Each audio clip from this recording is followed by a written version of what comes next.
Hello students, कैसे हैं आप सब लोग। तो मेरा नाम है शाहनवाज कुरैशी और आप देख रहे हैं बायोकेम क्लासेस, जहां पर आज हम कंटिन्यू करने वाले हैं क्लास 12th की बायोलॉजी का second chapter sexual reproduction flowering plant. ठीक है, तो अब तक हम इस चैप्टर में क्या देख चुके हैं। अब तक हम इस चैप्टर में लास्ट लेक्चर में आई थिंक हमने आर्टिफिशियल हाइब्रिडाइजेशन और आउटब्रीडिंग डिवाइसेस देखा था, और अब हम इसी सीरीज में आगे की तरफ बढ़ रहे हैं। ठीक है, तो अगली जो हमारे टॉपिक आता है वो आता है पोलन स्टिल इंट्रैक्शन। क्या आता है? Pollen still interaction. तो पोलन स्टिल इंट्रैक्शन में एक्चुअल में है क्या, इस टॉपिक को समझने की कोशिश करते हैं। ठीक है, देखो अब तक हमने क्या किया। अब तक हमने ये किया कि हमने पोलन ग्रेन का ट्रांसफर एंथर से स्टिग्मा पर कराया, जिस प्रोसेस को हमने क्या नाम दिया, जिस प्रोसेस को हमने नाम दिया पॉलिनेशन का। क्या नाम दिया? पॉलिनेशन का। अब पॉलिनेशन क्या करता है? पॉलिनेशन करता है ट्रांसफर ऑफ पोलन ग्रेन। क्या करता है?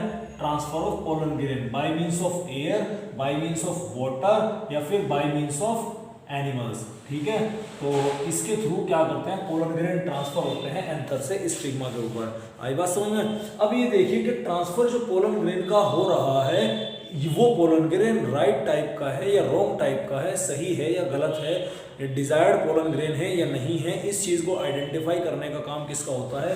वो पिस्टिल का होता है, गाइनोशियम का होता है। ठीक है, गाइनोशियम जो होता है, गाइनोशियम पिस्टिल के 3 पार्ट होते हैं, स्टिग्मा, स्टाइल एंड ओवरी।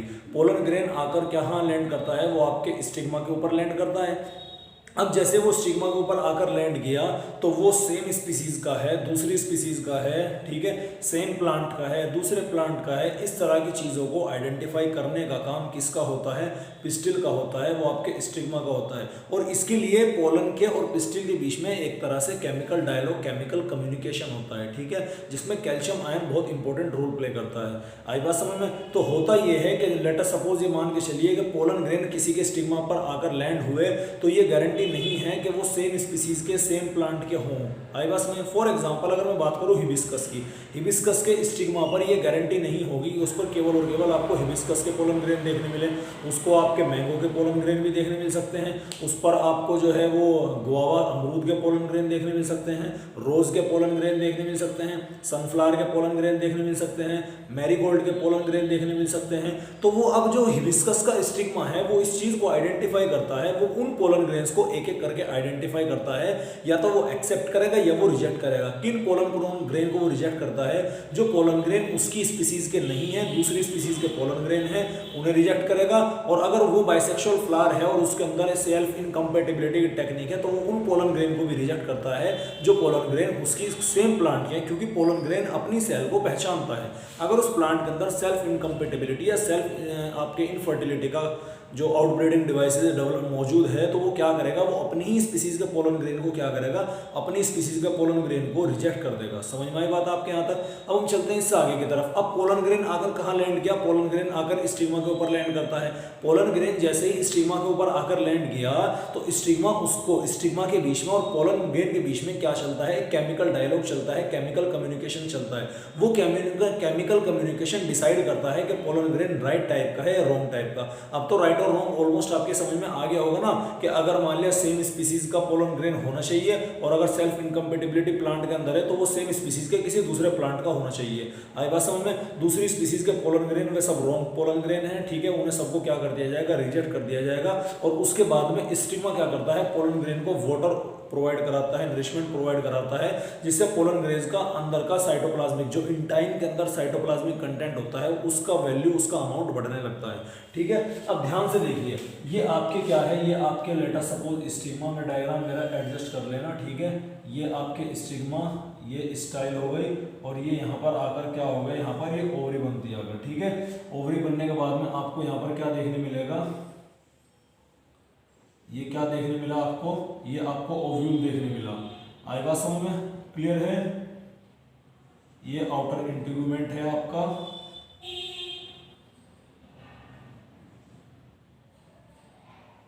आई बात समझ में? ठीक है, इसके बीच में क्या हुआ? इसके बीच में एम्ब्रियो सैक हुआ। इस एम्ब्रियो सैक का डायग्राम मैं यहाँ पर बना रहा हूँ। इस एम्ब्रियो सैक में क्या मौजूद है आपके? 1 2 3 एंटीपोडल सेल हैं, 2 पोलर न्यूक्लियाई मौजूद हैं, 2 सिनर्जिड सेल अवेलेबल हैं, बीच में एक बड़ी सेंट्रल सेल क्या होती है? एग सेल मौजूद होती हैं। तो ये दोनों क्या होती हैं? ये दोनों आपके सिनर्जिड्स होते हैं, ये क्या होती है आपकी, ये आपकी एग सेल होती है। ये क्या होते हैं, पोलर न्यूक्लियाई होते हैं। और इसके अलावा ये क्या होती है, एंटीपोडल सेल होती है। ठीक है, अब पोलन ग्रेन आया, एक पोलन ग्रेन, दो पोलन ग्रेन, तीन पोलन ग्रेन। इन तीन पोलन ग्रेन में से ये ए है, ये बी है, ये सी है। जिसमें से ए पोलन ग्रेन क्या है, वो लेटर सपोज दूसरी स्पीसीज का है, तो ये ऑटोमेटिकली क्या कर दिया जाएगा, ये स्टिग्मा इसे नरिशमेंट प्रोवाइड नहीं करेगा। ठीक है, बी और सी क्या है, वो सेम स्पीसीज के हैं, लेकिन बी जो है वो इसी प्लांट का पोलन ग्रेन है और इसके अंदर सेल्फ इनकम्पेटिबिलिटी अगर डेवलप है तो ये क्या करेगा, बी को भी रिजेक्ट कर देगा। क्योंकि सी इसकी सेम स्पीसीज, कॉमन स्पीसीज है, सी जो है वो इसी की स्पीसीज का है, लेकिन प्लांट दूसरा है, जिससे क्रॉस पोलिनेशन में वेरिएशन होगा, इवोल्यूशन में बढ़ावा देगा। इसीलिए ये राइट टाइप का पोलन ग्रेन इसका क्या हुआ, ये सी हुआ। जो इसका क्या है, ये राइट टाइप का सही पोलन ग्रेन क्या है, ये यहाँ पर होगा। अब स्टिग्मा क्या करेगा, इस सी वाले पोलन ग्रेन को क्या करना शुरू कर देगा, फूड प्रोवाइड करना शुरू कर देगा। रिजल्टेंट क्या होगा कि साइटोप्लाज्मिक कंटेंट जो होगा पोलन ग्रेन के अंदर का वो बढ़ने लगेगा। आप जानते हैं जब साइटोप्लाज्मिक कंटेंट पोलन ग्रेन के अंदर का बढ़ने लगता है तो इंटाइन जो होती है वो जर्म पोर के थ्रू क्या करती है, प्रोट्रूड्स आउट करती है, जिसे हम क्या बोलते हैं, पोलन ट्यूब बोलते हैं। अब इस पोलन ग्रेन के थ्रू क्या डेवलप होनी शुरू हो गई, इस पोलन ग्रेन के थ्रू डेवलप होनी शुरू हो गई पोलन ट्यूब। अब वो पोलन ट्यूब को हम यहाँ पर क्या करके देखते हैं, ये मैग्नीफाई करके देखते हैं। पोलन ट्यूब में आगे की तरफ क्या होगी, वेजिटेटिव सेल, और पीछे की तरफ क्या होगी, जनरेटिव सेल होगी, या फिर दो मेल गैमेट होंगे। आई बात समझ में, क्लियर है। अब ये पोलन ट्यूब ग्रोथ करेगी, ग्रोथ करेगी, ग्रोथ करते करते करते करते नीचे आएगी। ठीक है, अब पोलन ट्यूब कहाँ को एंटर करनी है, किस जगह से एंटर करनी है, किस तरह से एंटर करनी है, ये डिसाइड कौन करेगा, डिसाइड करेगी वेजिटेटिव सेल और आपके सिनर्जिड सेल। सिनर्जिड सेल के पास में क्या होते हैं, यहाँ पर फिलिफॉर्म एपरेटस होते हैं, ये सेल्यूलर थिकनिंग होती है। आई बात समझ में, तो ये क्या करती है, सिनर्जिड सेल यहाँ पर कुछ केमिकल रिलीज करती रहती है। वे केमिकल को आइडेंटिफाई कर वेजिटेटिव सेल क्या करती है आपकी, वो भी एक तरह का केमिकल रिलीज करती है जो एक दूसरे के केमिकल डायलॉग होता है, और उसी को आइडेंटिफाई करके वेजिटेटिव सेल जो है वो पोलन ट्यूब को उसी डायरेक्शन में लेके जाती है। आई बात समझ में। अब पोलन ट्यूब आई, पोलन ट्यूब किधर से भी एंटर करे, इंटीग्यूमेंट से करे, चाराजल एंड से करे, या किसी भी और तरह से करे, एंटर हमेशा कहां से करेगी, वो माइक्रोपाइलर एंड की तरफ से एंटर करेगी।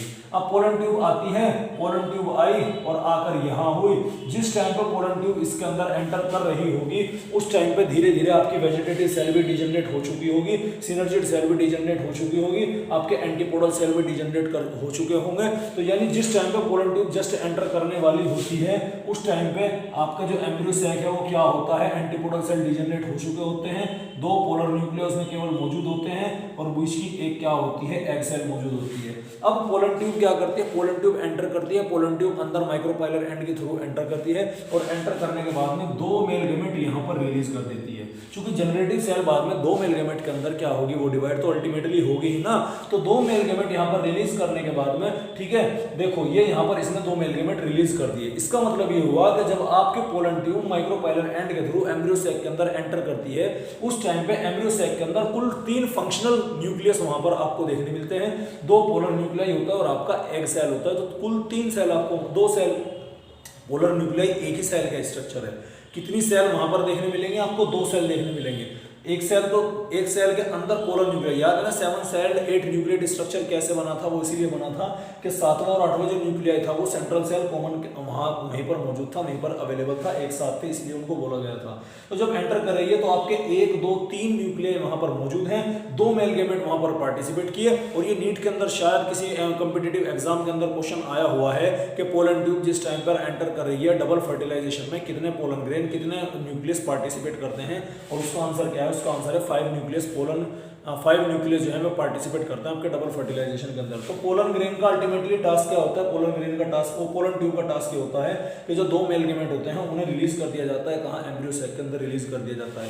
ये सारा का सारा इवेंट जिसमें पोलन ग्रेन का स्टिग्मा के ऊपर पोलिनेशन के बाद में, ध्यान से देखना, पोलिनेशन के बाद में राइट टाइप के पोलन ग्रेन को पहचानना, रॉन्ग टाइप के पोलन ग्रेन को रिजेक्ट करना, और राइट टाइप के पोलन ग्रेन को नरिशमेंट प्रोवाइड कराकर, फूड प्रोवाइड कराने के बाद में पोलन ट्यूब का डेवलप होना, पोलन ट्यूब का माइक्रोपाइलर एंड के थ्रू एंटर करना, मेल गैमेट का एम्ब्रियो सैक के अंदर रिलीज होना, इस सारे इवेंट को क्या बोला जाता है, इसी सारे इवेंट को बोला जाता है पोलर पिस्टिल इंटरेक्शन। क्या बोला जाता है, पोलर पिस्टिल इंटरेक्शन। तो पोलर पिस्टिल इंटरेक्शन क्या होता है, स्टिग्मा के ऊपर पोलन ग्रेन के आपके पोलिनेट होने से लेकर यानी स्टिग्मा के ऊपर पोलन ग्रेन के जर्मिनेट होने से लेकर पोलन ट्यूब के थ्रू जो आपके मेल गेमेट होते हैं उनके एम्ब्रियो सैक के अंदर जाने तक जितने भी इवेंट आपको जितने भी चेंजेस आपको देखने मिलते हैं उन सभी इवेंट को क्या बोला जाता है, उन सभी इवेंट को पोलन पिस्टल इंटरेक्शन बोला जाता है। यहाँ तक बात समझ में आ जानी चाहिए आपको, क्लियर है। अब ये तो था पोलन ट्यूब के थ्रू आपके दो मेल गेमेट कहाँ गए, अंदर गए। अब इसमें से एक मेल गेमेट क्या करता है, एक मेल गेमेट इस एग सेल के साथ में फ्यूज कर कर क्या बना लेता है,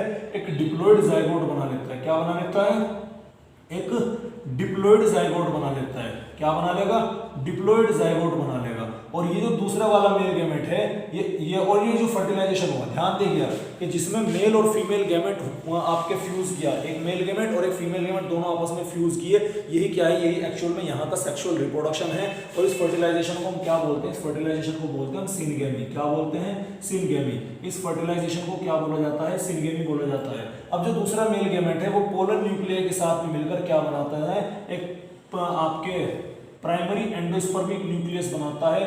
ठीक है, वो प्राइमरी एंडोस्पर्मिक न्यूक्लियस कब बनता है, वो आपके बनता है आपके दो पोलर न्यूक्लियाई के और एक मेल गेमेट के फ्यूज होने से, जो कैसा होता है, जो कि नेचर में ट्रिप्लॉइड होता है। ठीक है, कैसा होता है, नेचर में ट्रिप्लॉइड होता है। ठीक है, तो अब आपके इस फर्टिलाइजेशन को क्या बोला जाता है, इस फर्टिलाइजेशन को बोला जाता है ट्रिपल फ्यूजन बोला जाता है। क्या बोला जाता है, ट्रिपल फ्यूजन बोला जाता है। अब इस पूरे इवेंट में ये सेक्सुअल रिप्रोडक्शन है, इसे जेनरेटिव फर्टिलाइजेशन भी बोलते हैं, इसे वेजिटेटिव फर्टिलाइजेशन भी बोलते हैं।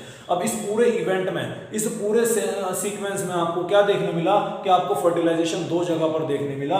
एक देखने मिला आपको मेल और फीमेल गेमेट का फर्टिलाइजेशन, जिसे आपने क्या नाम दिया, सिनगेमी का नाम दिया। एक मिला आपको आपके दो पोलर न्यूक्लियाई के साथ में एक दूसरे मेल गेमेट का फ्यूजन, जिसे क्या नाम दिया आपने ट्रिपल फ्यूजन का नाम दिया। और यहाँ पर प्राइमरी एंडोस्पर्मिक न्यूक्लियस की फॉर्मेशन होती है। क्योंकि इस पूरे इवेंट में आपको दो बार फर्टिलाइजेशन देखने मिला, इसीलिए इसको क्या बोला जाता है, इस प्रोसेस को डबल फर्टिलाइजेशन बोला जाता है। और डबल फर्टिलाइजेशन कैरेक्टरिस्टिक होता है एंजियोस्पर्म का। ये केवल और केवल और केवल आपको कहां देखने मिलता है, एंजियोस्पर्म के अंदर देखने मिलता है। समझ में आई बात। अब उसके बाद क्या होता है, अब उसके बाद ये होता है कि जो आपका प्राइमरी एंडोस्पर्मिक न्यूक्लियस है ये डेवलप होता है किसके अंदर, एंडोस्पर्म के अंदर। किसके अंदर होता है, एंडोस्पर्म के अंदर। और ये जो जाइगोट होता है ये किसके अंदर डेवलप होगा आपके, ये जाइगोट होता है एम्ब्रियो के अंदर। ठीक है, जनरली लोग ऐसा मानते हैं कि चूंकि यहाँ पर जाइगोट फॉर्मेशन पहले हुई है, इसीलिए जाइगोट जो है वो एम्ब्रियो के अंदर पहले कन्वर्ट हो जाएगा और प्राइमरी एंडोस्पर्मिक न्यूक्लियस बाद में फॉर्मेशन हुआ है, इसीलिए यहाँ पर ये बाद में एंडोस्पर्म की फॉर्मेशन होगी। लेकिन ऐसा नहीं है,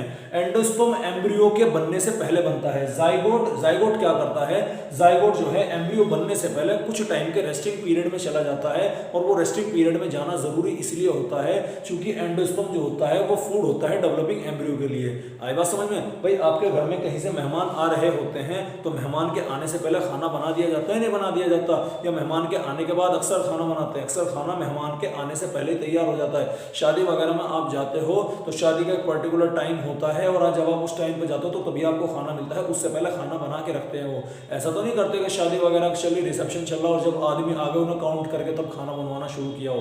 वो खाना बनाना पहले से ही होता है। और एंडोस्पर्म जो होता है वो क्या होता है, एंडोस्पर्म फूड होता है आपके डेवलपिंग एम्ब्रियो के लिए। क्या होता है, फूड होता है डेवलपिंग एम्ब्रियो के लिए। समझ में आई बात आपके। ठीक है, तो अब आपके क्वेश्चन पूछा गया एनसीईआरटी के अंदर कि एंडोस्पर्म एम्ब्रियो के बनने से पहले क्यों बना। ठीक है, उसका लॉजिक सीधा यही लॉजिक है कि एंडोस्पर्म जो होता है आपका वो क्या होता है, वो फूड होता है किसके लिए, डेवलपिंग एम्ब्रियो के लिए।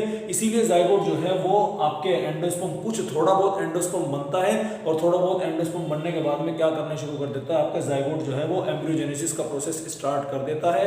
और ठीक है, इसीलिए आपका एम्ब्रियो फॉर्मेशन क्या होती है, ये एम्ब्रियो फॉर्मेशन बाद में होती है और एंडोस्पर्म की फॉर्मेशन क्या होती है, पहले होती है। और ये आपका क्या है, डबल फर्टिलाइजेशन का प्रोसेस आपको कैरेक्टरिस्टिक होता है एंजियोस्पर्म का। ठीक है, अब ये जो एंडोस्पर्म की फॉर्मेशन है, ये जो आपके एंडोस्पर्म की फॉर्मेशन है, अब हम इसके बारे में बात करते हैं कि एक्चुअल में जो आपका एंडोस्पर्म की फॉर्मेशन है वो होती कितने तरह से होती है। ठीक है, चलो तो अब हम बात करें, फर्टिलाइजेशन भी करा दिया हमने, अब हम फर्टिलाइजेशन के बाद वाली बात कर रहे हैं। ठीक है, यानी पोस्ट फर्टिलाइजेशन चेंजेस आपको क्या देखने मिलते हैं, फर्टिलाइजेशन के बाद में जो सेपल होते हैं, जो पेटल होते हैं, ठीक है, ये सब के सब क्या करते हैं, स्टेमन्स होते हैं, ये शेड ऑफ कर जाते हैं। जो आपकी ओवरी है वो फ्रूट के अंदर कन्वर्ट हो जाती है, ओव्यूल आपके सीड के अंदर कन्वर्ट हो जाते हैं, इंटीग्यूमेंट आपके सीड कोट के अंदर कन्वर्ट हो जाते हैं, ओवरी की वॉल आपकी फ्रूट वॉल के अंदर कन्वर्ट हो जाती है जिसे पेरिकार्प बोला जाता है। Micropylar of the seed is converted into micropylar of ovule is converted into micropylar of seed उसके अंदर कन्वर्ट हो जाते हैं। आई बात समझ में? क्लियर है? चलिए आगे की तरफ हम चलते हैं। तो अब हम देखते हैं कि एक्चुअल में एंडोस्पर्म के बारे में देखते हैं। एंडोस्पर्म पहले बनता है, ठीक है, यानी फर्टिलाइजेशन के बाद में पोस्ट फर्टिलाइजेशन फ्लोर और फ्लावर के अंदर जो चेंजेस होते हैं उसके बाद में आपको दो इवेंट देखने मिलते हैं। एक तो होता है एंडोस्पर्म का फॉर्मेशन और दूसरा होता है एम्ब्रियोजेनेसिस। तो एंडोस्पर्म एम्ब्रियोजेनेसिस से पहले होता है। वो क्यों होता है? क्योंकि एंडोस्पर्म जो होता है वो फूड होता है डेवलपिंग एम्ब्रियो के लिए, इसीलिए एम्ब्रियो जाइगोट जो है वो कुछ टाइम के रेस्टिंग पीरियड में चला जाता है जिससे थोड़ा बहुत फूड उसके लिए बन सके, और फूड के जब तक फूड कंज्यूम नहीं करेगा तब तक कहाँ से ग्रोथ उसके अंदर होगी। आई बात समझ में? अब एंडोस्पर्म बनता कैसे है हम उसके बारे में बात करते हैं, ठीक है। अब एंडोस्पर्म बनता कैसे है हम उसी के बारे में बात करेंगे। एक्चुअल में एंडोस्पर्म क्या है? फूड है। किसके लिए? डेवलपिंग एम्ब्रियो के लिए। तो अब एंडोस्पर्म को बनाने के आपके पास में 3 मेथड होते हैं। कितने मेथड है? 3 मेथड। एक होता है आपका फ्री न्यूक्लियर डिवीजन से, endosperm formation by free nuclear division से। एक होता है endosperm formation by cellular division से। एक होता है आपका हेलोबियल टाइप, ठीक है। यानी 3 तरह के एंडोस्पर्म होते हैं आपके, एक तो फ्री न्यूक्लियर डिवीजन टाइप का, एक सेल्यूलर टाइप का, एक हेलोबियल टाइप का। एंजियोस्पर्म के अंदर आपको मोस्ट कॉमनली क्या देखने मिलता है? Most commonly free nuclear division देखने मिलता है, ठीक है। उसके बाद में क्या देखने मिलता है? सेल्यूलर डिवीजन देखने मिलता है, और सबसे लास्ट में क्या देखने मिलेगा आपको? हेलोबियल टाइप का एंडोस्पर्म देखने मिलता है। समझ में आया? बात क्लियर है? अब हम फ्री न्यूक्लियर डिवीजन की बात करते हैं। अच्छा देखो, मैं ये एम्ब्रियो सेक बना रहा हूँ और बीच में क्या बना था? मेरा प्राइमरी एंडोस्पर्मिक न्यूक्लियस। में जाइगोट नहीं बना रहा है, यहाँ पर क्या बना? ये प्राइमरी एंडोस्पर्मिक न्यूक्लियस है। अब ये प्राइमरी एंडोस्पर्मिक न्यूक्लियस क्या करेगा? ये माइटोटिक डिवीजन करेगा। 1 से 2 होगा, 2 से 4, 4 से 8, 8 से 16, 16 से 32, 32 से 64, 64 से 128। ये हजारों की तादाद में आपको इस तरह से देखने मिलेगा। नॉर्मली यूजुअली जनरली होता क्या है कि जब भी न्यूक्लियस डिवाइड करता है तो न्यूक्लियस के डिवाइड करने के बाद में सेल वॉल की फॉर्मेशन भी होती है। दैट मींस के cytokinesis is followed by the karyokinesis. पहले कैरियोकाइनेसिस होगा, न्यूक्लियस का विभाजन होगा, न्यूक्लियस का डिवीजन होगा, उसके बाद में सेल वॉल की फॉर्मेशन होगी, साइटोकाइनेसिस होगा। लेकिन यहाँ पर और एक केस और हुआ था कहाँ पर? जहाँ पर साइटोकाइनेसिस जो है वो कैरियोकाइनेसिस के बाद फॉलो नहीं होता, वो होता है जब मैच्योरेशन हो रहा होता है, किसका? एम्ब्रियो सेक का फॉर्मेशन हो रहा होता है, ठीक है। और दूसरा केस यहाँ पर आया। तो फ्री न्यूक्लियर डिवीजन क्या है? यहाँ पर पहले न्यूक्लियस जो है वो हजारों की तादाद में, हजारों लाखों की तादाद में न्यूक्लियस क्या करता है? यहाँ पर डिवाइड कर लेता है। हालांकि बाद में ये सेल्यूलर के अंदर कन्वर्ट हो जाता है, और हजारों लाखों की तादाद में कन्वर्ट होने के बाद में क्या करता है? ये अपनी सेल वॉल की फॉर्मेशन कर लेते हैं। हर एक न्यूक्लियस अपनी अलग अलग सेल वॉल की फॉर्मेशन कर लेगा, ठीक है। बाद में अल्टीमेटली क्या बन जाएगा? सेल्यूलर टाइप का तो बन ही जाएगा, लेकिन शुरुआत में ये सेल वॉल साथ साथ नहीं बना था। पहले एक बार में क्या बना लिए? न्यूक्लियस बना लिए, और फिर उसके बाद में क्या करता है? सेल वॉल की फॉर्मेशन करता है। इसका एग्जांपल क्या होता है? इसका एग्जांपल ये होता है कि जो आपका लिक्विड कोकोनट का जो वाटर होता है ना, कोकोनट नारियल पानी जो होता है वो लिक्विड एंडोस्पर्म, वो आपके इसी चीज का एग्जांपल होता है। अब सेल्यूलर में क्या हुआ? सेल्यूलर में ये हुआ कि देखो ये आपका एम्ब्रियो सेक है, ये आपका प्राइमरी एंडोस्पर्मिक न्यूक्लियस है। अब ये क्या करेगा? ये 1 से 2 में डिवाइड करेगा, करके 2 में डिवाइड। अब ये 2 से 4 नहीं बनेंगे, पहले इन दोनों के बीच में सेल वॉल की फॉर्मेशन होगी, ठीक है। इक्वल डिवीजन होगा। अब एक ऊपर बचा, एक नीचे बचा। अब ये ऊपर वाले 1 से क्या हो जाएंगे? 2 हो जाएंगे। नीचे वाले क्या हो जाएंगे? 1 से क्या हो जाएंगे? 2 हो जाएंगे। अब ये 1 से 2, 2 से 4 हो गए, 4 से 8 नहीं होंगे। अब इनके बीच में सेल वॉल की फॉर्मेशन होगी। यानी कैरियोकाइनेसिस का जस्ट बाद में साइटोकाइनेसिस फॉलो किया जाता है। किस केस में? सेल्यूलर केस के अंदर साथ के साथ सेल वॉल की फॉर्मेशन होती हुई चलती है, और इसीलिए इसको क्या बोलते हैं? सेल्यूलर टाइप का आपको डिवीजन बोलते हैं, सेल्यूलर टाइप का एंडोस्पर्म बोलते हैं। इसका बोलते हैं व्हाइटिश कर्नेल जो होता है, जो सफेद सफेद गोला की जो गिरी होती है, व्हाइटिश कर्नेल ऑफ नारियल ऑफ कोकोनट जो होता है ना आपका सफेद सफेद गोला खाने वाला, पानी पीने वाला। किसका एग्जांपल? फ्री न्यूक्लियर का, जो कि मोस्ट कॉमन टाइप का एंडोस्पर्म होता है। और सेल्यूलर कैसा? आपका व्हाइटिश कर्नेल होता है। हेलोबियल इन दोनों के बीच की कहीं एक कहानी है। वो करता क्या है? वो जैसे कि आपका ये क्या है? प्राइमरी एंडोस्पर्मिक न्यूक्लियस है, ठीक है। ये न्यूक्लियस 2 पार्ट में डिवाइड करेगा, एक छोटा होगा और एक बड़ा होगा, ठीक है। उसके बाद में पहला जो डिवीजन होगा वो कैसा होगा? वो सेल्यूलर होगा। कैसा डिवीजन होगा? अनइक्वल सेल्यूलर डिवीजन होता है। फर्स्ट डिवीजन हेलोबियल के अंदर आपको कैसा देखने मिलता है? अनइक्वल सेल्यूलर डिवीजन देखने मिलता है। उसके बाद में ये जो होते हैं आपके, उसके बाद में जो ऊपर वाला दिखाई पड़ रहा आपको, ये कैसा डिवाइड करेगा? ये आपके फ्री न्यूक्लियर डिवीजन शो करता है। यानी पहला डिवीजन कैसा है आपका? सेल्यूलर डिवीजन है, और उसके बाद वाले सारे डिवीजन कैसे हैं? फ्री न्यूक्लियर डिवीजन है। तो हो गई इन दोनों के बीच की कहानी। इसका एग्जांपल क्या आता है? इसका एग्जांपल आता है जियामेज भुट्टा, जो GMH जिसे भुट्टा बोलते हैं, वो हेलोवियल टाइप के एंडोस्पर्म का एग्जांपल होता है। तो इसी के साथ आपका ये एंडोस्पर्म वाला पोर्शन क्या होता है, एंडोस्पर्म वाला पोर्शन भी एंडोस्पर्म की फॉर्मेशन वाला जो पोर्शन है वो क्या करते हैं, उसको पूरा किया जाता है। समझ में आई बात? अब हम चलते हैं आगे की तरफ, ठीक है। अब एंडोस्पर्म क्या होता है, एंडोस्पर्म होता है फूड, किसके लिए, डेवलपिंग एम्ब्रियो के लिए। अब दो कंडीशन है, अब फूड जो ओव्यूल होता है वो सीड के अंदर कन्वर्ट हो चुका होता है, ठीक है। अब सीड के अंदर क्या चेंजेस मिलते हैं, सीड के अंदर आपको एम्ब्रियो और एंडोस्पर्म देखने मिलेगा। अब अगर एम्ब्रियो को एंडोस्पर्म को एम्ब्रियो पूरा खा गया, भाई एम्ब्रियो के लिए क्या है, फूड, एंडोस्पर्म ही है। अब या तो वो सारा का सारा फूड खा ले या थोड़ा सा खा के थोड़ा छोड़ दे। तो अगर सीड के अंदर आपको एम्ब्रियो की फॉर्मेशन के बाद में आपको एंडोस्पर्म की बचा हुआ दिखाई पड़ रहा है या दिखाई नहीं पड़ रहा है, इस आधार पर दो तरह के सीड होते हैं। यानी आपके डेवलपिंग एम्ब्रियो ने एंडोस्पर्म को कंप्लीटली कंज्यूम कर लिया है या कंप्लीटली कंज्यूम नहीं कर पाया है, पार्शियली कंज्यूम किया है। तो इस हिसाब से आपके दो तरह के सीड होते हैं। एक होता है आपका नॉन एल्बुमिनस सीड, क्या होता है, नॉन एल्बुमिनस सीड या नॉन एंडोस्पर्मिक सीड, ठीक है, या नॉन एंडोस्पर्मिक सीड, ठीक है। इसका मतलब क्या हुआ, इसका मतलब हुआ ये ऐसा सीड है जिसके अंदर एम्ब्रियो जो है वो एंडोस्पर्म को कंप्लीटली कंज्यूम कर चुका है।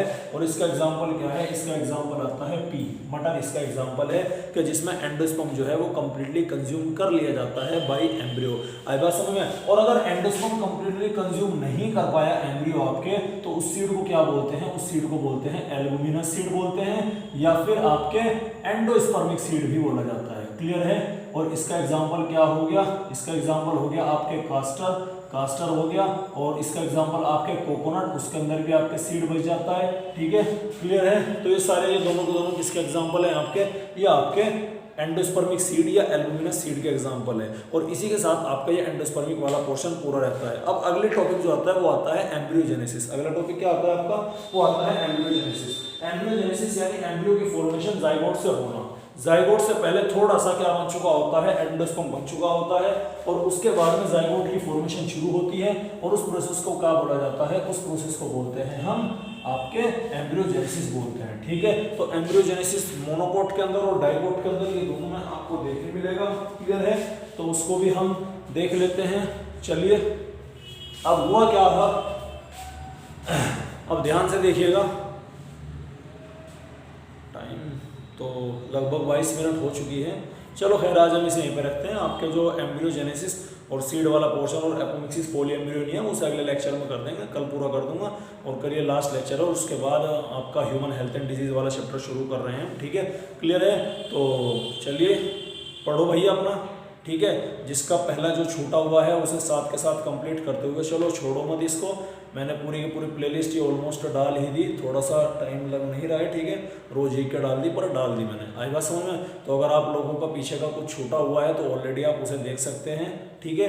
और करना कुछ नहीं भैया, आपको खाना है, पीना है, मौज करो और पढ़ाई लिखाई करो, इसके अलावा और कोई काम नहीं करना। तो चलिए पढ़ते रहो, मेहनत करते रहो।